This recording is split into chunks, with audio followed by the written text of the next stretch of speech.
नमस्कार दोस्तों, आज हम लोग जिस विषय पर बात करेंगे वो है भौतिक विज्ञान। ठीक है, तो भौतिक विज्ञान में कुछ हम लोग क्वेश्चन भी लेंगे और पहले हम इसको थ्योरी पोर्शन को देख लेते हैं और आगे बढ़ते हैं। तो पहला क्या आज का जो टॉपिक है, सब्जेक्ट का जो चैप्टर का नाम है वो है भौतिक राशियाँ एवं मात्रक। क्या है? भौतिक राशियाँ एवं मात्रक। ठीक है, तो चलिए इसे थोड़ा सा इंट्रोडक्शन ले लेते हैं।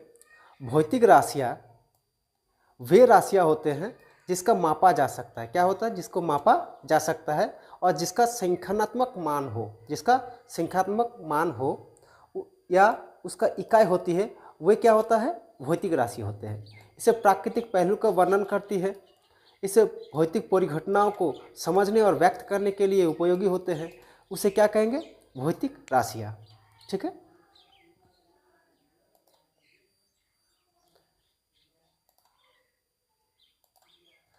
भौतिक राशियाँ जो मूलभूत होते हैं, ये दो प्रकार के होते हैं। एक होता है व्युत्पन्न और एक होता है मूलभूत, यानी कि दो राशियाँ होते हैं। एक मूलभूत होता है, एक व्युत्पन्न होता है। ठीक है, यानी दो भागों में इसको वर्गीकृत किया जा सकता है। तो मूलभूत राशियाँ क्या होता है, यानी कि फंडामेंटल क्वांटिटीज़ क्या होता है। ठीक है, तो ये वो राशियाँ होते हैं जिन पर हम अन्य राशियों पर निर्भर करती है। यानी कि ये क्या होता है? जिन पर ये अन्य राशियों पर निर्भर होता है, जिन्हें हम स्वतंत्र रूप से परिभाषित किया जा सके। इन संख्याओं पर प्रणाली पर निर्भर करती है, लेकिन एसआई सिस्टम जो होता है, इसका इकाई सिस्टम इसका 7 होता है। इसका एसआई सिस्टम क्या होता है? जो इसके इंटरनेशनल सिस्टम ऑफ यूनिट कितना होता है? 7 होता है। ठीक है, तो 7 क्या क्या है देखते हैं। जैसे कि लंबाई यानी कि लेंथ किसे कहते हैं? किसी वस्तु के दो बिंदुओं के बीच की दूरी को क्या कहते हैं? लेंथ कहा जाता है। यानी दो बिंदुओं के बीच की दूरी को क्या कहते हैं? जैसे मान लीजिए ये है, यहाँ से लेकर ये एक बिंदु है, यहाँ से लेकर एक बिंदु, यानी कि दो बिंदु के बीच की दूरी को क्या कहते हैं हम लोग? लेंथ, यानी कि लंबाई कहा जाता है। ठीक है, इसका यूनिट यानी कि इसका इकाई क्या होता है? मीटर, यानी कि एम। ठीक है, 2 नंबर पर आता है द्रव्यमान, यानी कि मास। किसी वस्तु के पदार्थ की मात्रा, जो वस्तु की जो पदार्थ की मात्रा होती है उसे क्या कहते हैं? मास, यानी कि द्रव्यमान। इसका यूनिट क्या होता है? इसका ये किलोग्राम होता है। ठीक है, समय यानी कि टाइम, घटनाओं के क्रम को मापा जाता है। टाइम से क्या होता है? घटना के क्रम को मापा जाता है। इसका इकाई क्या है? सेकंड, यानी कि एस। फिर नेक्स्ट है विद्युत धारा, यानी कि इलेक्ट्रिक करंट। ये क्या होता है? विद्युत आवेश के प्रवाह की दर को क्या कहते हैं? विद्युत धारा। इसका इकाई क्या है? इसका इकाई एम्पियर है। ठीक है, थर्मोडायनामिक, ये थर्मोडायनामिक यानी कि थर्मोडायनामिक टेम्परेचर या थर्मोडायनामिक तापमान। इसका क्या होता है? देखो, किसी वस्तु के ऊष्म की मात्रा को मापा जाता है। यानी वस्तु की जो ऊष्म, यानी कि उसमें कितना ताप है जिसे हम मापा जाता है, उसे क्या कहते हैं? थर्मोडायनामिक। ठीक है, इसका इकाई क्या है? केल्विन, यानी कि मापा किस में जाता है? केल्विन से। किस में मापा जाता है? ये केल्विन से। ठीक है, नेक्स्ट है ज्योति तीव्रता, यानी कि लुमिनियस इंटेंसिटी। ये क्या होता है? Luminous intensity. इसे क्या कहते हैं? Luminous intensity. ये प्रकाश स्रोत उत्सर्जित प्रकाश की तीव्रता को मापती है, यानी कि प्रकाश की जो उत्सर्जित है उसे मापती है। तो इसका इकाई क्या है? इसका इकाई है कैंडला, यानी कि CD। इसका इकाई क्या है? कैंडला। ठीक है, नेक्स्ट आगे बढ़ते हैं।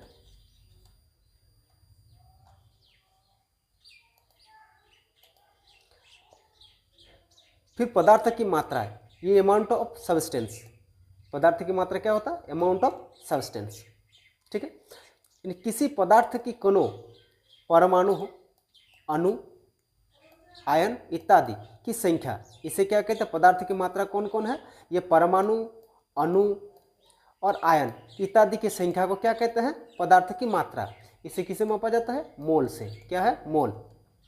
इसकी इकाई क्या बनता है? मोल। ठीक है, अब चलते हैं व्युत्पन्न राशि, यानी कि जिसे उत्पन्न किया गया हो। ठीक है, उसे क्या कहते हैं? व्युत्पन्न, ड्राइव्ड क्वांटिटीज। ठीक है, ये वे राशियाँ होते हैं जो दो या दो से अधिक मूलभूत से संयोजित से प्राप्त होता है। यानी कि दो या दो से अधिक मूलभूत राशियों के संयोजित से प्राप्त हो, उसे क्या कहते हैं? व्युत्पन्न राशि, यानी कि ड्राइव्ड क्वांटिटीज। ठीक है, ड्राइव्ड क्वांटिटीज में कौन कौन आता है? ड्राइव उपकरण जैसे वेग यानी कि वेलोसिटी, ठीक है, इसका फॉर्मूला क्या है, दूरी बटा समय यानी कि मीटर पर सेकेंड। त्वरण यानी कि एक्सेलरेशन, ये वर्ग में परिवर्तन की दर को क्या कहते हैं, त्वरण, मीटर पर सेकेंड स्क्वायर।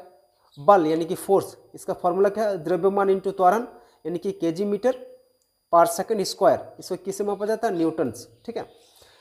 कार्य यानी कि वर्क, बल इंटू विस्थापन, ठीक है, न्यूटन मीटर यानी किससे मापा जाता है, जूल से। ऊर्जा यानी कि एनर्जी, कार्य करने की क्षमता को क्या कहते हैं, ऊर्जा यानी कि एनर्जी कहते हैं। इसे किससे मापा जाता है, इसे भी जूल से, याद रख लेना। घनत्व यानी कि डेंसिटी, इसका फॉर्मूला द्रव्यमान बाय आयतन KG metre per second cube, ठीक है, KG metre by metre cube, sorry KG metre by metre cube, ठीक है। दाब यानी कि प्रेशर, बल इंटू क्षेत्रफल, एन बाई एम स्क्वायर यानी कि पास्कल पी ए, ठीक है, इसे याद रख लेना।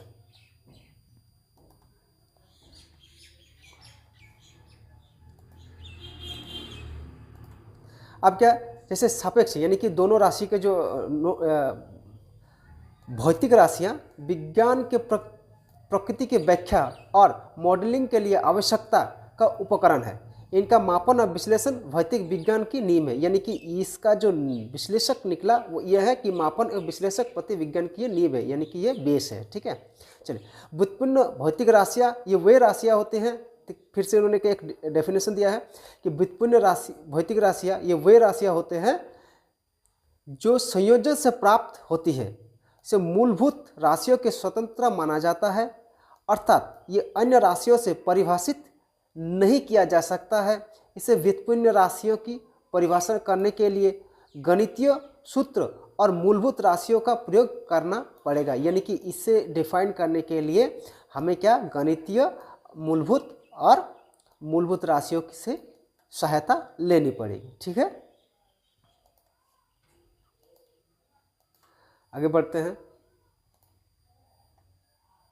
जैसे उदाहरण के लिए क्या दिया गया है, उदाहरण के लिए जैसे वेग, अभी हम लोगों ने देखा वेग, ये विस्थापन यानी कि लंबाई, विस्थापन लंबाई यानी विस्थापन का मतलब लंबाई, लंबाई का मतलब विस्थापन का मतलब होता, देखिए कोई बिंदु ए से एक चीज़ों को रखा और यहाँ तक ये ले आया, ठीक है, यहाँ तक यानी कहाँ तक ले आया, ये हमने बी तक ले आया, ठीक है, ये दो बिंदु, ये पॉइंट ए है और ये पॉइंट बी है। तो यहाँ तक जितने हमने विस्थापन किया, यानी जो दूरी तय किए, ये क्या हो जाता है, इसका विस्थापन। तो विस्थापन क्या होगा, एक लंबाई एक लेंथ, लेकिन एक चीज़ है, दूरी कभी जीरो नहीं होगा, लेकिन विस्थापन क्या होगा, जीरो होगा, ठीक है।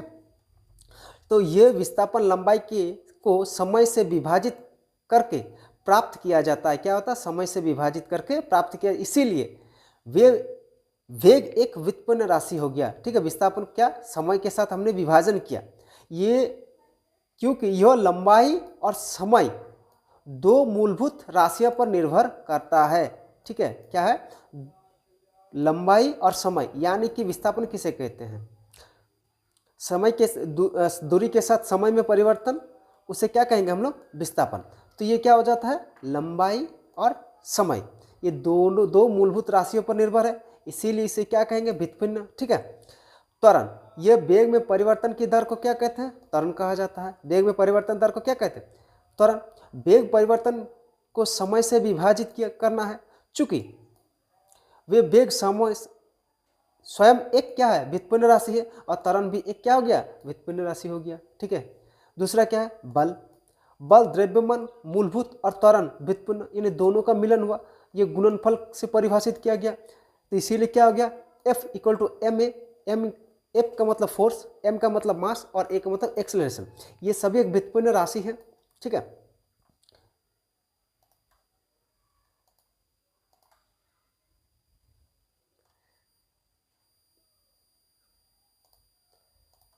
अब आता है कार्य, यह बल और विस्थापन को सदिश गुणनफल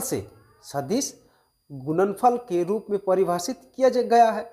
बल और विस्थापन दोनों ही या तो व्युत्पन्न या तो मूलभूत से प्राप्त है, अतः कार्य भी क्या हो गया, कार्य भी एक व्युत्पन्न राशि हो गया। घनत्व, यह द्रव्यमान को आयतन यानी कि लंबाई के घन से विभाजित करने से प्राप्त होता है, अतः यह भी क्या हो गया, एक व्युत्पन्न राशि बन गया है, ठीक है।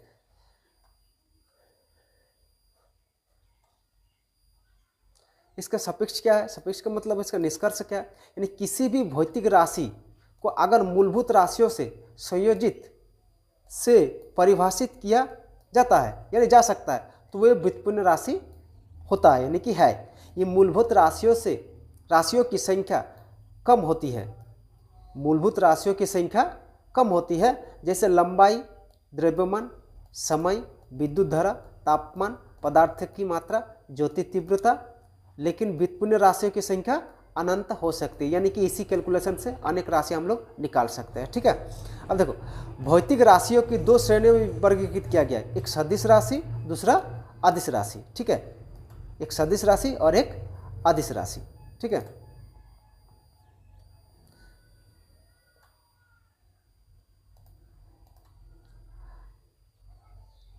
अब देखते हैं अदिश राशि यानी कि स्केलर क्वांटिटी। एक अदिश राशि केवल परिमाण यानी मैग्नीट्यूड द्वारा परिभाषित होता है, इसमें दिशा नहीं होती है, देयर इज नो डायरेक्शंस। तो क्या होगा, ये एक अदिश राशि होगा। जैसे द्रव्यमान किसी वस्तु के मौजूद पदार्थ की मोल होता है, नो डायरेक्शंस। तापमान इन टेम्परेचर ये किसी वस्तु की गर्मी या ठंडा को मापता है, यानी कि उसमें अनुभव होता है। ऊर्जा कार्य करने की क्षमता। समय घटना के कार्यक्रम को मापने की इकाई। ठीक है, तो ये सब क्या हो जाता है, एक अदिश राशि। ठीक है, चाल यानी कि स्पीड किसी वस्तु की गति की दर। डिस्टेंस दो बिंदुओं के बीच की कुल मार्ग। ठीक है, यानी कि लंबाई जिसको कहा जाता है। ठीक,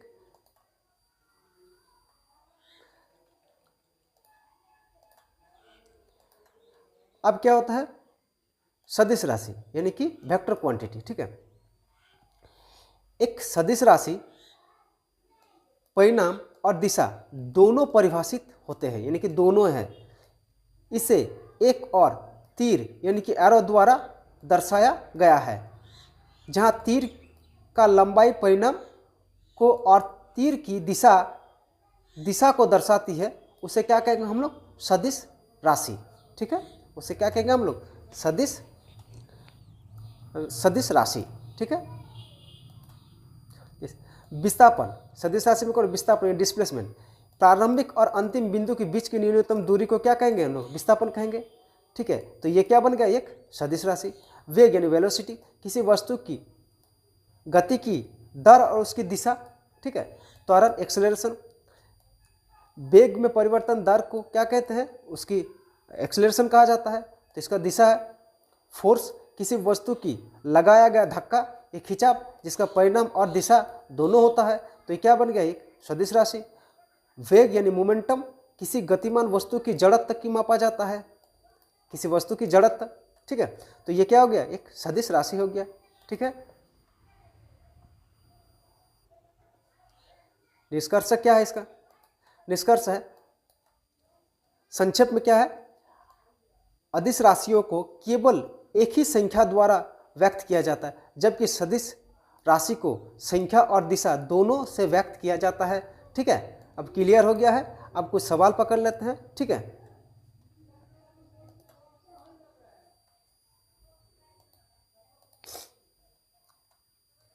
निम्नलिखित में से कौन सी भौतिक राशियां सदिश राशि नहीं है। अभी चिल्ला चिल्ला कर बहुत पढ़ा है हमने। ठीक है, तो ये क्या है, कौन सी राशि सदिश राशि नहीं है, वेग है, त्वरण है, द्रव्यमान और बल, ये चारों दिया गया है। ठीक है, चारों में से कौन है, तो यहाँ पर क्या होता है, द्रव्यमान का दिशा नहीं है, तो ये क्या होगा, एक सदिश राशि नहीं होगा। ठीक है, तो इसका आंसर क्या हो जाएगा, द्रव्यमान। ठीक है,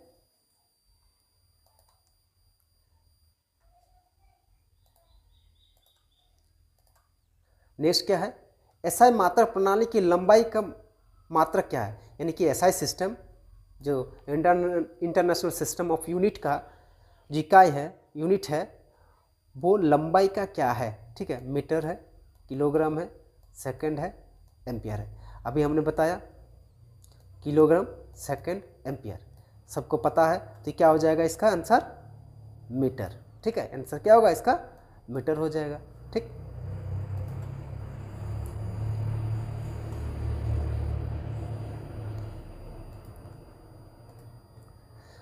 द्रव्यमान का ऐसा मात्रक क्या है? द्रव्यमान का ऐसा मात्रक क्या हो जाएगा? मीटर, अभी हमने पढ़ा है मीटर लंबाई का था, किलोग्राम, सेकंड और केल्विन, ठीक है। तो इसका क्या हो जाएगा? द्रव्यमान हो जाएगा, ठीक है। इसको पटापट ले लेते हैं।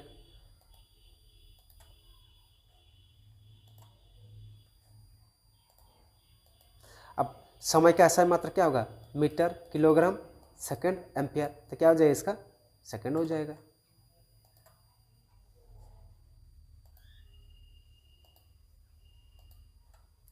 विद्युत धारा का ऐसा मात्रक? वोल्ट, ओम, एम्पियर, वाट। तो अभी हमने पढ़ा किसका? एम्पियर, ठीक है।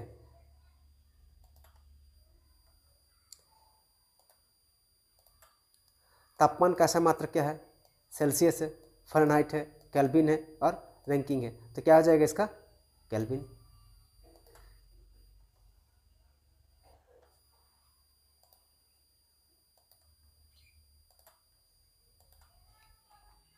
ज्योति तीव्रता का क्या है? कैंडला है, लुमेन है, लक्स है और वाट है। देख के ही पता चल जाता है इसका, एक ही को यूनिक आंसर है, कैंडला, ठीक है।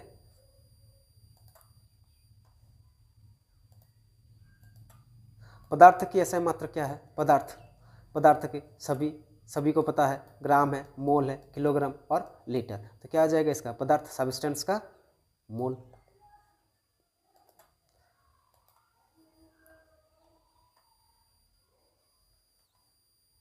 इजी क्वेश्चन इसी ये है, 1 किलोग्राम में कितना मीटर होता है, सॉरी 1 किलोमीटर में कितना मीटर होता है? वो क्या होगा? ये वाला आंसर होगा, ठीक है। ये देख के ही पता चल जाता है।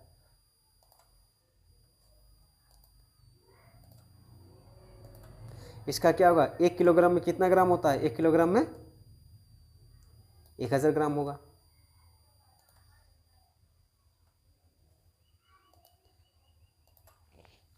वेग क्या है? ठीक है, वेग क्या है? दूरी, विस्थापन। समय के सापेक्ष विस्थापन के परिवर्तन की दर और समय के सापेक्ष दूरी में परिवर्तन की दर को क्या कहते हैं? वेग। तो ये क्या हो जाएगा इसका? इसका हो जाएगा समय के साथ विस्थापन के परिवर्तन की दर को क्या कहते हैं? वेग कहा जाता है, ठीक है। समय के सापेक्ष में विस्थापन में परिवर्तन की दर को क्या कहते हैं? वेग कहा जाता है, ठीक। त्वरण क्या है? त्वरण वेग है, समय के सापेक्ष में वेग में परिवर्तन की दर, समय और दूरी। आंसर क्या है? समय के सापेक्ष में वेग में परिवर्तन की दर को क्या कहते हैं? त्वरण, ठीक है। क्या कहते हैं? त्वरण।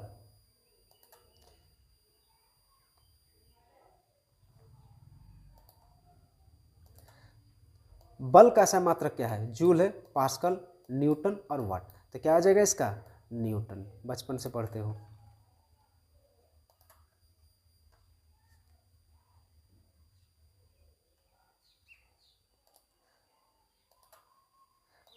कार्य का ऐसा मात्रक क्या है?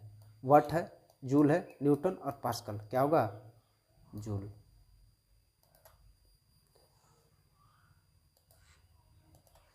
शक्ति का ऐसा मात्रक? जूल है, वाट है, न्यूटन, पास्कल और क्या हो जाएगा? वाट।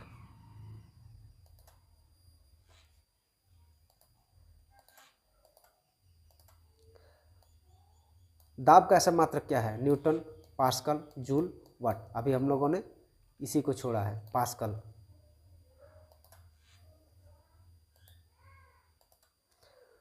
ऊर्जा का ऐसा मात्रक क्या है? वाट है, जूल है, न्यूटन और पास्कल। क्या होगा? जूल।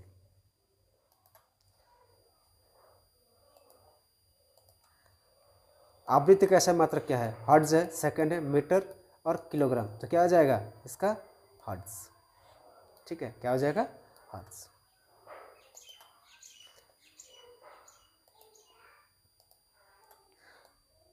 कोणीय वेग का ऐसा मात्रक क्या है? रेडियन पर सेकंड है, मीटर पर सेकंड है, रेडियन पर second square, metre per second square. क्या हो जाएगा? ये रेडियन बाय सेकंड या पर सेकंड, ठीक है।